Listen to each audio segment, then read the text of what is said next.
Hi, my name's Greg Fournier. I'm the product manager here at Hayward, and I'm going to talk to you a little bit more about the Pro app. Um, if you're new to this module, you've downloaded the Pro app by now, and you've opened it up. And now we're going to log in with the new username and password that we just created. And I'm going to log in. And from here, what we're going to do in this module is we're just going to talk about the home screen and and the menus.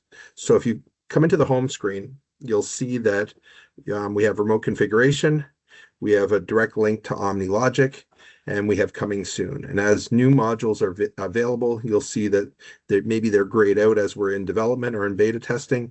And then as they become available, you'll see new modules in here for other things that will help drive efficiencies into your business. If you look at the home button on the bottom left, that's what brings you back to this home screen. You'll see some grayed out people in the bottom left.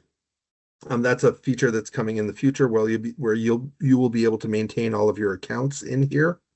On the right hand side, you'll see Hayward people. So that's anybody that has an OmniLogic in your database. So you'll be able to click on that, and any active configurations that you have available, any sites that you've signed up will be there. And then lastly, on the right hand side, you have the menu. And in the menu, it brings you to the sites, the same place that we brought you before. There's something called templates that we'll talk about in further modules, but they're templates that you decide that you want to keep that are kind of perfected designs that you can upload immediately into new OmniLogics to really save you time from doing configurations. Configuration defaults is one of the very important pieces that your first time coming into the app, you want to take care of. If you look at configuration defaults, you'll see that they're answers to configuration questions that you're going to have to do with every one of the systems that you build configurations using the remote configuration app.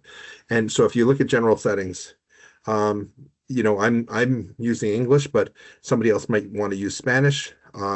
We're in the US, so we're using Imperial, but somebody might use metric. Depending on where you are in the country, some people like RPM, some people like their speed and percentages for their variable speed pump. If you were in a military zone, you might use 24 hours.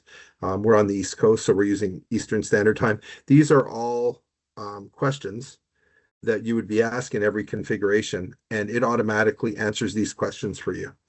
I think more importantly, and really with this, we're looking at trying to find ways to cut down questions for you as you're building configurations. And we believe that these default answers will reduce your questions by more than 50%. So when you're configuring a variable speed pump, you will decide whether you want to enable the pump off for valve change and flow monitoring.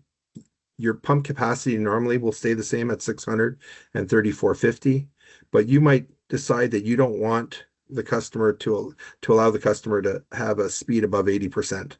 And not only that, but you always use the same presets, 40, 67, and 80, or 25, 50, and 100, whatever they are. But instead of having to answer them for every variable speed pump that you configure, those are answered right away as you're building the configuration.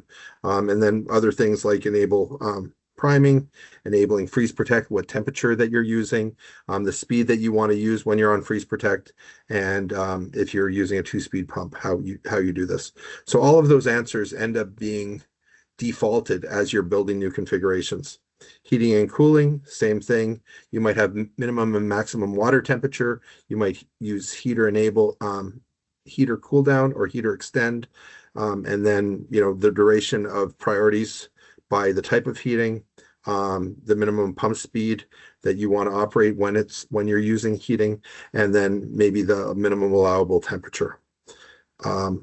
With chemistry, it's just deciding whether or not you're configuring a chlorination, what type of chlorination you want to use, liquid chlorine, tablet feeder, or salt chlorination.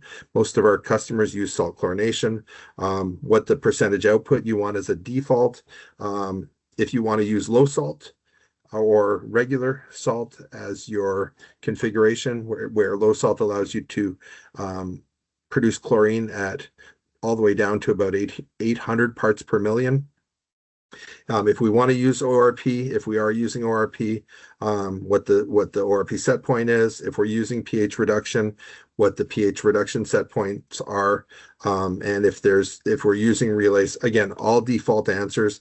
And most people will have just basic salt chlorination as far as we see. But as we grow the ability to use sense and dispense, if you are using it, you'll oftentimes use it for a lot of customers. So answering these questions automatically for you as you're building the configuration.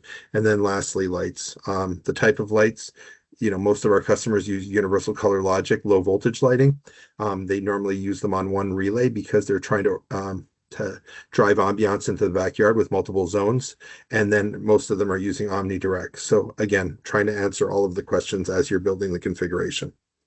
So if I go back to menu, the last part is about. And if I wanted to, the about, some people make fun of me for being Canadian, and I say that funny, I guess. And but in about, it just tells you what the version of the firmware is. And then lastly, if I wanted to delete my account, I could delete my account or log out. So that's the menu. Last part of the home screen is you see the graph in the middle of the page. That's actually our dashboard.